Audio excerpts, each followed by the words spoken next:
Saya beli kat abang harga normal. Saya ikutlah, saya nak jual berapa pun. Saya diterima pekerja pagi ni Pagi ni saya dah beli nasi lemak ni daripada pak cik ni. Jadi saya punya, saya owner hari ni. Pagi ni saya owner. Kita akan berniaga nasi lemak ni. Kilo 2. Ikan masin satu. RM1. Oh, saya pagi-pagi saya jual murah. Abang berapa? 5 ayam. RM1.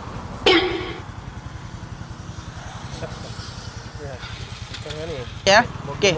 Amin. Baik. Baik. Ada RM1. Tak ada. Pagi-pagi ni dia akan keluar sini. Tak ada? Tak ada pecah? Pegang je. Terus ada RM1 ni. Ada RM1 tu. Dah, bang. Okey, saya jual lah.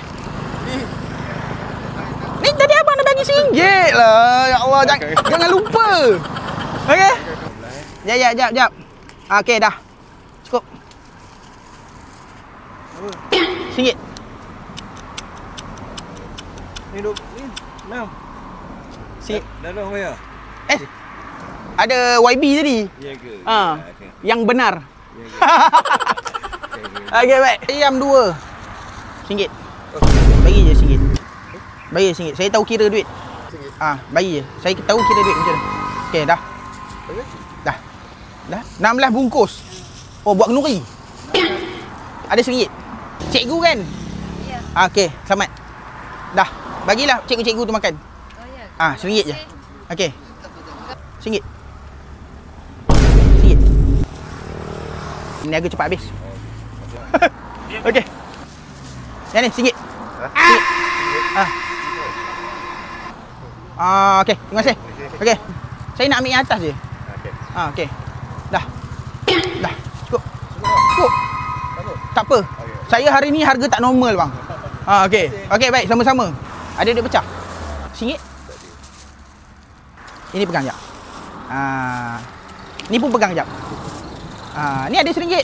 Okey, dah. Dah betul. Ni. Tadi kan dah bagi saya. Tak betul. Betul. Tak apa, saya kira tak betul. Betul. RM1. Semua ni RM1. Semua. Hari ni dia jadi tak normal. Hari ni je. Udang 4. 1. Ada duit biru. RM1. Nah, tak apa. RM1. Ni bagi kat orang yang makan.